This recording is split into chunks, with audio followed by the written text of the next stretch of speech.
war-ravaged Tigray is facing another crisis. Welcome to my views on news. Thanks for watching the channel.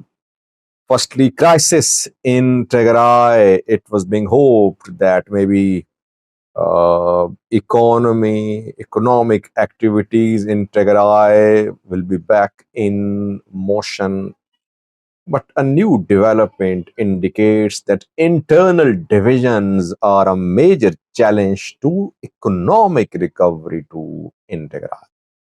Secondly, Tigray opposition fighters have released a video. The video they claim is not from afar. It's not from southern Tigray. Where is this video from and how convincing is the claim of TPF? Before these two news stories, let me speak a little about US hypocrisy, double standards by the US government. By the way, I never said that US is the protector of human rights across the world. I never said. I always say US protects the interests of its people, of the country. Problem is that other countries, they are denying due rights to their people.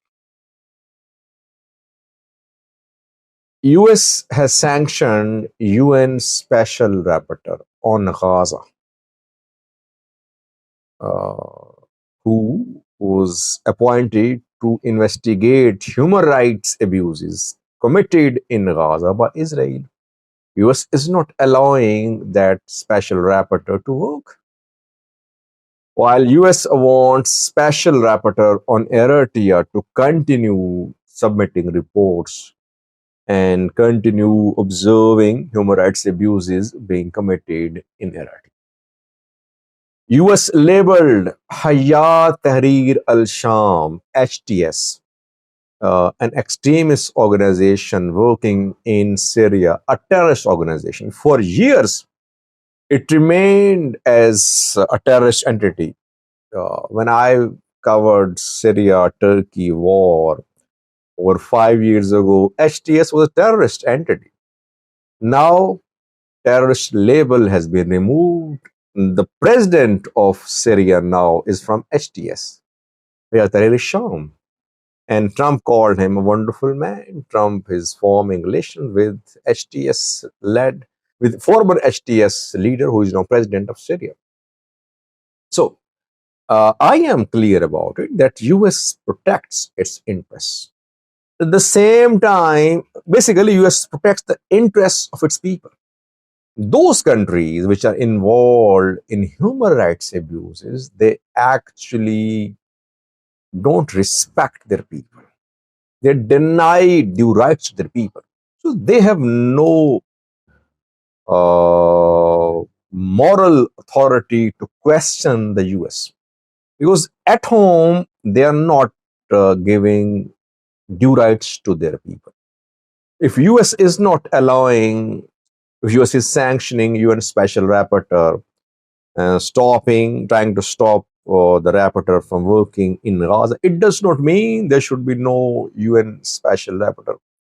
And it does not mean that countries should continue committing human rights abuses. What Eritrea is doing, and in some cases what Ethiopia is doing, definitely that amount to grave human rights abuses. Problem is that these countries want to cover up everything. And then they start blaming the US. The US is the one which is using UN, Human Rights Council, General Assembly to establish mechanisms to put pressure upon the countries. Can these countries deny human rights abuses happening in their countries? They cannot. Now it's back to main news story. This construction industry is a very important industry because when construction industry is operational, it sets into motion other industries too. If you want to construct something, you'll need laborers. You will need cement, you will need bricks, you will need engineers. So several other sectors are linked to construction industry. When construction industry stops, its activity is suspended, several other industries are affected. In Tigray, it was being hoped that the start of cement factory, Masibo cement factory, will lead to construction activities, and that will provide job opportunities for people, and that will set economy in motion. But the cement factory, Masibo cement factory, has been closed for the last 2 weeks, and cement prices have gone up in Tigray. There has been twofold to threefold increase in cement prices in Tigray in the last few days. Two main reasons. Firstly, cement is being smuggled into Eritrea from Tigray. Second main reason is the closure of the operations of Masibo cement factory. This cement factory is one of the organizations which have been working under effort. Effort was the endowment fund for rehabilitation for reconstruction of Tigray, which was established in 1990s. There are several companies, several organizations which are part of effort. Effort was run by TPF, Tigray government, in the past too. Masibo cement factory, raw material for Masibo cement factory comes from southern Tigray. Southern Tigray is under anti-TPLF government. In recent weeks, some changes have been made to the board of directors at Masibo cement factory, and a disruption to the supply of raw material from southern Tigray to Masibo cement has been noticed. That led to closure of the factory.